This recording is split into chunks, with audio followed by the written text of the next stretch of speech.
ಶಾಸಕರಿಗೆ ಬಿಜೆಪಿಯಿಂದ 50 ಕೋಟಿಯ ಆಫರ್ ವಿಚಾರಕ್ಕೆ ಸಂಬಂಧಪಟ್ಟಂತೆ ಬಿಜೆಪಿಯ ರಾಜ್ಯಾಧ್ಯಕ್ಷ ಬಿವೈ ವಿಜೇಂದ್ರ ರಿಯಾಕ್ಷನ್ ಕೊಟ್ಟಿದ್ದಾರೆ.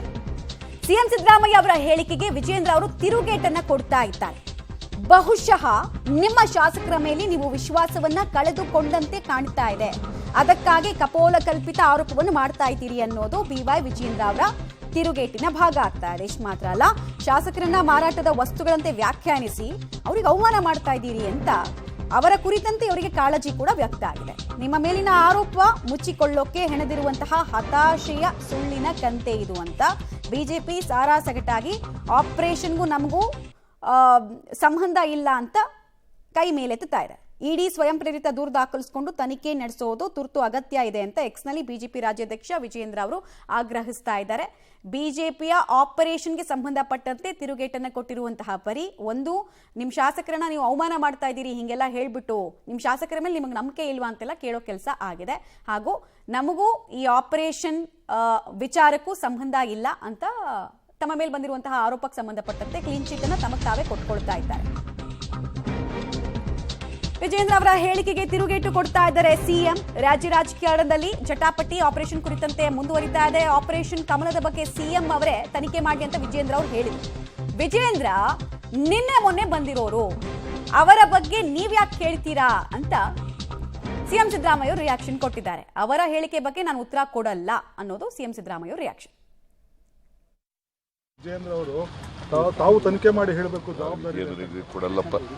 ವಿಜೇಂದ್ರ ಮೊನ್ನೆ ಬಂದಿರೋರು ಪಾಪ ಅವ್ರ ಬಗ್ಗೆ ಯಾಕ್ರಿ ಕೇಳ್ತೀರಿ? ನಮಗೆ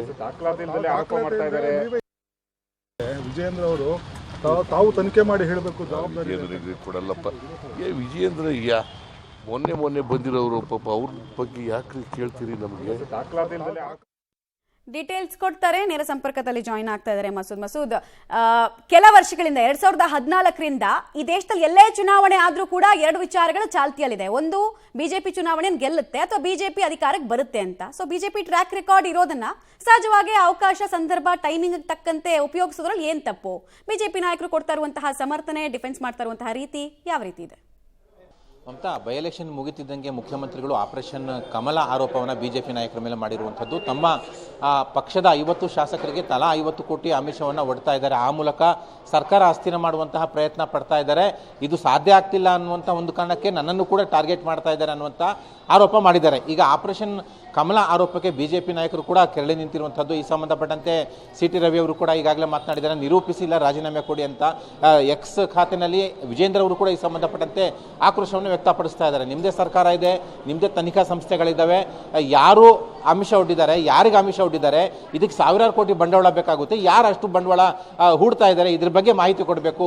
ನಿಮ್ಮ ಶಾಸಕರ ಮೇಲೆ ನಿಮಗೆ ನಂಬಿಕೆ ಇಲ್ಲ, ಕಪೋಲ ಕಲ್ಪಿತ ಆರೋಪ ಮಾಡ್ತಾ ಇದ್ದೀರಾ, ಇದು ಇಡಿ ಕೂಡ ತನಿಖೆ ಆಗಬೇಕು, ಜೊತೆಗೆ ನಿಮ್ಮದೇ ಸರ್ಕಾರ ಇದೆ, ತನಿಖೆ ಮಾಡಿ ನಿರೂಪಿಸಿ ಅನ್ನುವಂತಹ ಸವಾಲನ್ನು ಕೂಡ ಹಾಕಿರುವಂಥದ್ದು. ಎಲ್ಲ ಒಂದು ಕಡೆ ಬಿಜೆಪಿ ಮೇಲೆ ಆಪರೇಷನ್ ಕಮಲ ಆರೋಪ ಮಾಡುವ ಮೂಲಕ ಮುಖ್ಯಮಂತ್ರಿಗಳು ಯಾವ ರಾಜಕೀಯ ದಾಳ ಉರುಳಿಸ್ತಾ ಇದ್ದಾರೆ ಈ ಸಂದರ್ಭದಲ್ಲಿ ಅನ್ನುವಂಥ ಚರ್ಚೆಯು ಕೂಡ ರಾಜಕೀಯ ವಲಯದಲ್ಲಿ ಜೋರಾಗಿ ಕೇಳಿ ಬರ್ತಾ ಇರುವಂಥದ್ದು.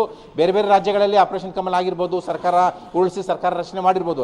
ಆದರೆ 136 ಶಾಸಕರು ಇರುವಂತಹ ಕರ್ನಾಟಕದಲ್ಲಿ ಆ ಕಾಂಗ್ರೆಸ್ನ 136 ಶಾಸಕರಿಗೆ ಆಪರೇಷನ್ ಮಾಡೋಕ್ಕಾಗುತ್ತಾ? ಅದರಲ್ಲೂ 50 ಶಾಸಕರಿಗೆ ಅಂತಂದ್ರೆ ದೊಡ್ಡ ಬೃಹತ್ ಪ್ಲಾನ್ ಇದು. ಆ ಒಂದು ನಿಟ್ಟಿನಲ್ಲಿ ಬಿಜೆಪಿ ಪ್ರಯತ್ನ ಪಡ್ತಾ ಇದೆಯಾ ಅನ್ನುವಂಥದ್ದು ಕೂಡ ಇಲ್ಲಿ ಕೇಳ್ಕೋಬೇಕಾಗುತ್ತೆ. ಆದರೆ ಮುಖ್ಯಮಂತ್ರಿಗಳೇ ಆರೋಪ ಮಾಡಿರೋ ಹಿನ್ನೆಲೆಯಲ್ಲಿ ಈ ಒಂದು ವಿಚಾರ ಬಹಳ ಗಂಭೀರ ಸ್ವರೂಪ ಪಡ್ಕೊಂಡಿದೆ ರಾಜಕೀಯ ವಲಯದಲ್ಲಿ. ಹಾಗಾಗಿ ಬಿಜೆಪಿ ನಾಯಕರು ಕೂಡ ತಿರುಗೇಟು ಕೊಡ್ತಾ ಇದ್ದಾರೆ.